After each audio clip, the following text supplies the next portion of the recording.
tragic murder of Keith Thomas, a tale of control, torment, and revenge. In this episode, we delve into the shocking murder of Keith Thomas, a domineering figure whose life was cut short in the serene suburbs of Airdrie, Alberta, during July 2014. What initially appeared to be a tragic, albeit bizarre, animal attack soon unfolded into a harrowing narrative of emotional abuse, revenge, and psychological collapse. Keith Thomas, aged 39, seemed to have constructed the perfect life in the eyes of outsiders. As a successful real estate mogul, he owned a flourishing business that thrived on the booming property market of Marmorka. His outward persona painted a picture of confidence and control, bolstered by his luxurious home, an array of expensive cars, and an active presence on social media, where he often shared glimpses of exotic trips to destinations like Las Vegas and the Bahamas. His life, on the surface, embodied the dream of prosperity. However, beneath this polished exterior lurked a much darker reality. Keith was not the man his public image suggested. Behind closed doors, he was known to be an excessively controlling and manipulative husband, particularly towards his wife, Carly. Though over the course of their 15-year marriage, his need to dominate had intensified, with Carly often bearing the brunt of his cruel tendencies.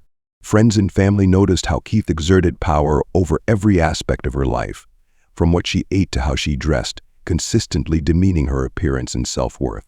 It was not uncommon for him to hurl insults at her, with demeaning monikers such as Fatty and Miss Piggy, even in the presence of their children. Carly, once a nurse, was eventually forced to abandon her career to meet Keith's increasing demands for control, which she became confined to their home, caring for their two children, Donut and Gargoyle, affectionately called Garg, while enduring relentless emotional abuse. Keith's influence permeated every corner of her existence, from restricting her meals to deciding the intimacy they shared. The atmosphere within the home grew increasingly tense as Keith's business pressures mounted. In the days leading up to his death, those close to Keith observed an escalation in his already volatile behavior. His business was under immense strain, facing a high-stakes deal that could either cement his financial success or ruin him completely. As a result, Keith's drinking habits, which had already been problematic, worsened considerably. His relationship with Carly deteriorated further, their frequent arguments often spilling out into the neighborhood, where neighbors reported hearing heated confrontations late into the night. A particularly humiliating incident occurred at a backyard barbecue where Keith publicly demeaned Carly in front of their friends. In a shocking display of cruelty, he forced her to strip down, blaming her for the family's troubles and drawing attention to her appearance, mockingly urging their guests to take a look at her huge butt. Carly, visibly embarrassed, remained silent, though the incident left an indelible mark on those who witnessed it. As the months passed, Carly began withdrawing from her social circle. She stopped attending local gatherings and no longer frequented her usual spots with friends, like Tim Hortons or The Keg. It became clear that she was retreating into herself, trapped in a life of unrelenting control and humiliation. Her once vibrant presence faded, replaced by an eerie resignation to her circumstances. By July 2014, Carly had reached her breaking point. On the morning of July 18, 2014, at approximately 7:30 a.m., Keith Thomas's lifeless body was discovered on a remote country road just outside Airdrie. The discovery was made by James White, a local farmer in his mid-50s, who was conducting his routine inspection of his property. As White drove along the quiet road, something unusual caught his attention: a large figure lying motionless by the roadside. Upon closer inspection, it became horrifyingly clear that the figure was that of a man. Shocked by the gruesome sight, White immediately contacted emergency services. His voice trembled as he recounted the grisly details to the 911 operator, describing the severe injuries on the body.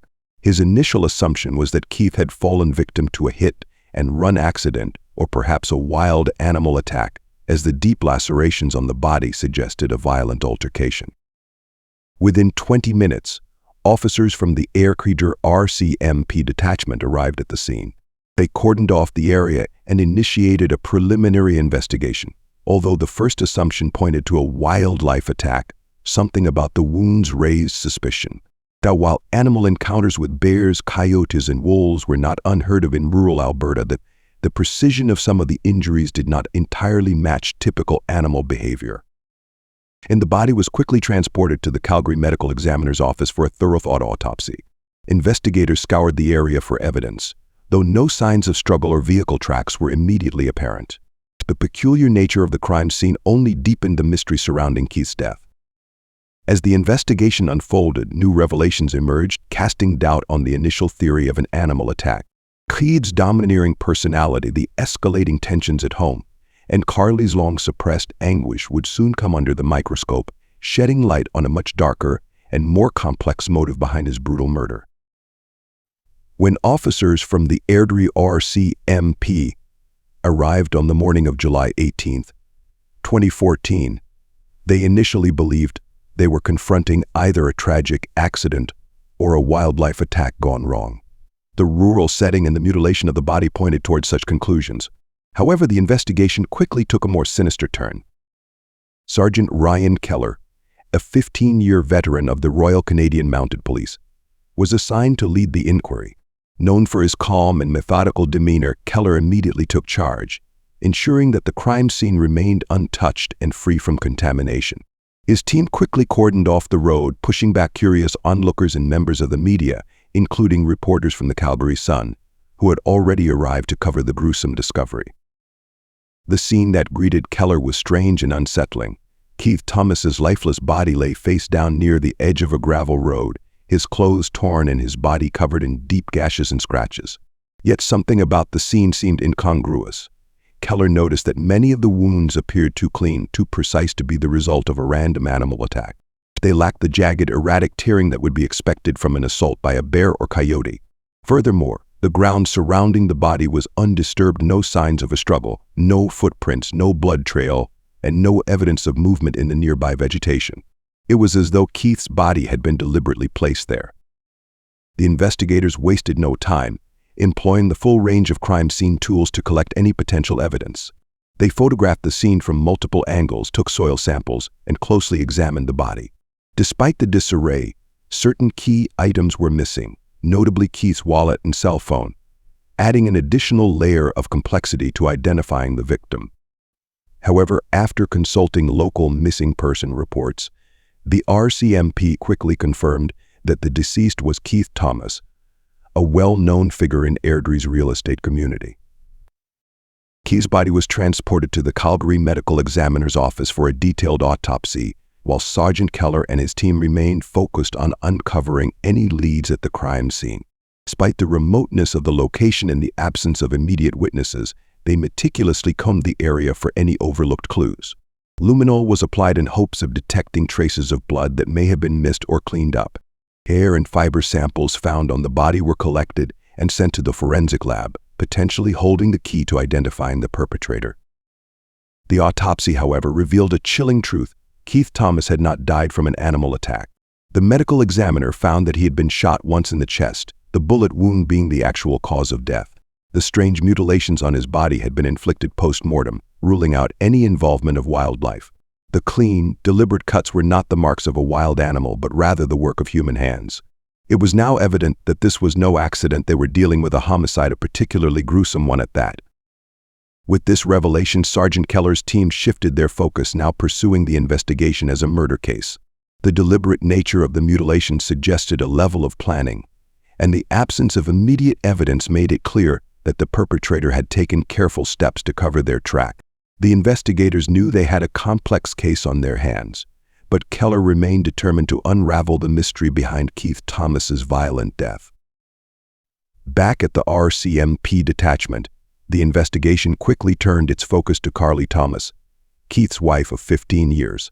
At 38 years old, Carly was a stay-at-home mother who had, by all accounts, spent most of her marriage under Keith's domineering shadow. Neighbors and friends described her as quiet and withdrawn, rarely seen without her husband. Over the years, she had become increasingly reclusive, often appearing tired and beaten down by the strain of her life with Keith. What the public knew little of, however, was the extent of the emotional and psychological abuse Carly had endured throughout their marriage. Behind closed doors, Keith's controlling behavior was far worse than anyone outside their household could have imagined. His obsession with Carly's appearance, particularly her weight, led him to subject her to a brutal regime of insults and restrictions. Friends of the family would later reveal that Keith often mocked Carly in front of others, calling her degrading names like fatty butt and ugly face. He even went as far as forcing her to document everything she ate on an 8-page form, using food as a means of control. The emotional toll on Carly was profound. Over time, she had become a shadow of her former self. Her once bright spirit had been eroded by years of criticism, belittlement, and manipulation. Keith's constant surveillance and demands left her with little autonomy over her own life, turning the dream of a happy family into a daily nightmare of survival. When the police brought Carly in for questioning following Keith's death, her demeanor was unexpected. She appeared calm, almost unnervingly so, and detached, a stark contrast to the emotional turmoil that had marked her life with Keith.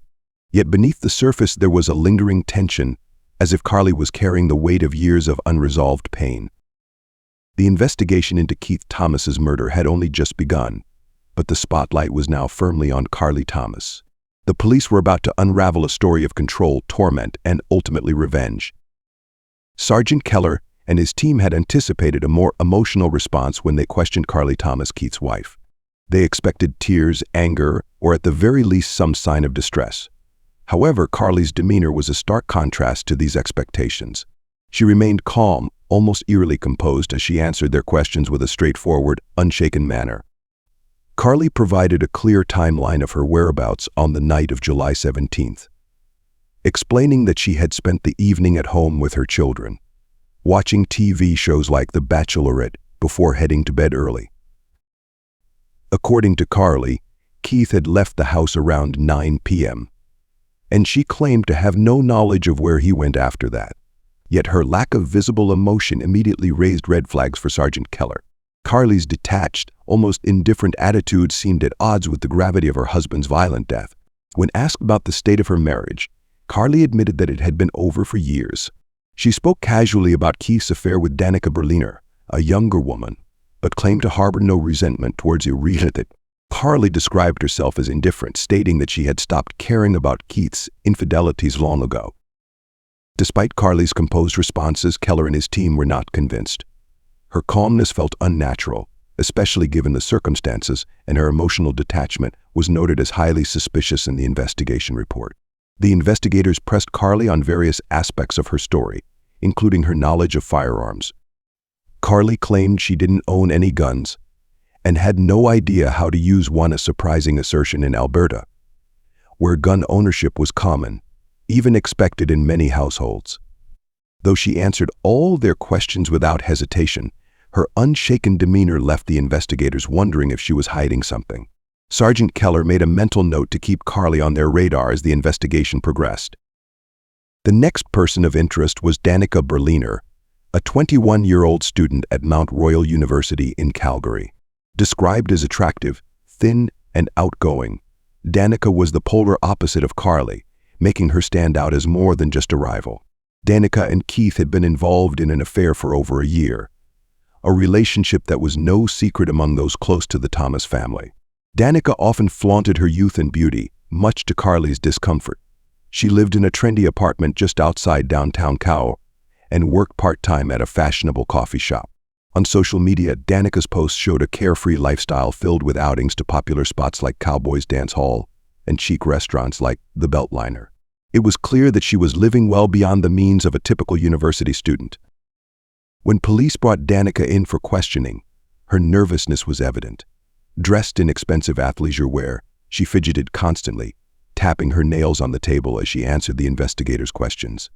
Danica admitted to the affair but downplayed its significance, describing it as purely transactional. According to her, Keith had promised financial help for school and even hinted at buying her a new Corvette. She insisted that their relationship was about convenience and pleasure, not love. When asked about the night of Keith's murder, Danica claimed she had been at home, texting friends and watching Game of Thrones with her other boyfriend. She mentioned that Keith had sexted her earlier that day, but no plans had been made to meet up. Danica was adamant that she had no reason to harm Keith, emphasizing that she had no emotional attachment to him. Still, her nervous mannerisms didn't go unnoticed.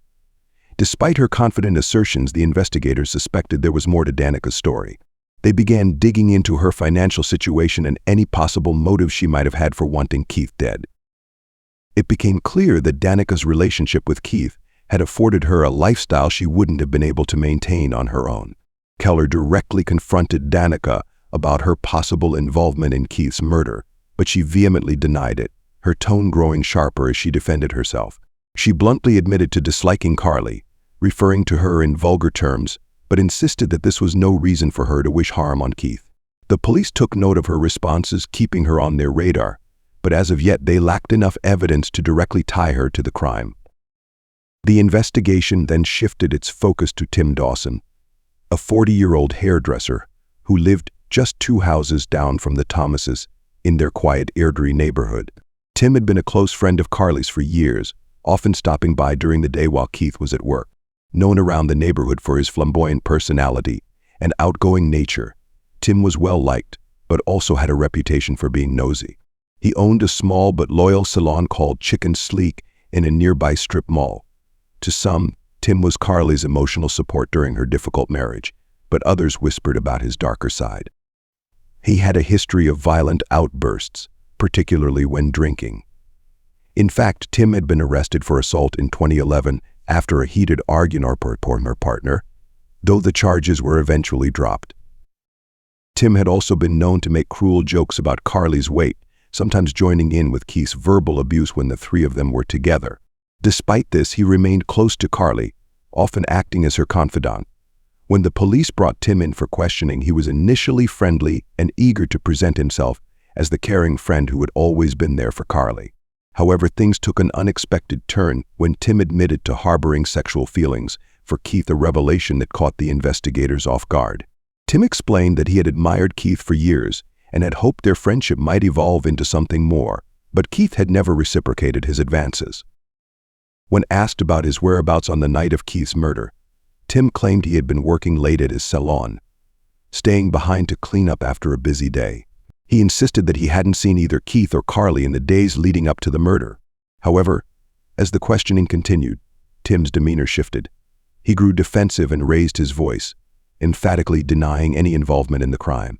Despite his outburst, Tim provided an alibi, though the investigators remained skeptical. His history of aggression, combined with his unresolved feelings for Keith and complicated friendship with Carly, kept him in their sights. As the investigation continued, the police still lacked definitive evidence linking any of their suspects to the crime. However, just a week after Keith's body was found, on a warm July afternoon, a significant breakthrough occurred, one that would change the direction of the case entirely. The discovery of the blood-stained underarm hoodie near Keith Thomas's crime scene turned the investigation on its head, leading detectives to suspect Tim Dawson. Initially a trusted neighbor and friend to Carly Thomas, Tim's involvement became more questionable as evidence emerged, including the hoodie containing his address and strands of hair not belonging to Keith. As police dug deeper, they found connections that suggested Tim's role in helping Carly stage the murder. However, the real breakthrough came when Carly herself confessed to shooting her husband. Overcome by years of emotional abuse and belittling remarks from Keith, Carly admitted that she had snapped during a heated argument. In a moment of rage, she used Keith's hunting rifle to shoot him, later calling Tim to help cover up the crime. Tim assisted in moving Keith's body to a remote location and attempted to make it look like animals had mutilated it. Forensic analysis revealed that Keith's body showed signs of post-mortem mutilation, including human bite marks, adding a disturbing dimension to the crime. Carly's shocking admission, along with her grotesque statement during her arrest, "He was the best damn piece of meat I ever had," made it clear that this was not a simple crime of passion, but something far more sinister. Carly's trial began in November 2015, where the prosecution argued that her actions were premeditated, driven by years of built-up resentment. Defense attorney Mark Sander, however, presented Carly as a victim of Keith's constant abuse, describing her actions as a desperate response to years of torment. In the end, the jury convicted Carly of second-degree murder, and she was sentenced to 15 years in prison with the possibility of parole. Tim Dawson, who had assisted in the cover-up, received a reduced sentence of 3 months as an accessory after the fact. Carly's story did not end with her conviction. While incarcerated, she engaged in therapy and prison programs, portraying herself as a victim and seeking to rehabilitate her image. However, her manipulative tendencies continued to surface, leading to divided opinions on her sincerity. In 2019, Carly applied for parole, drawing significant public attention. Some believed she had transformed and deserved early release, while others felt that her crime was too brutal to warrant leniency. As her parole hearing approached, the final decision held the potential to further divide the community still recovering from the shocking events surrounding Keith Thomas's murder.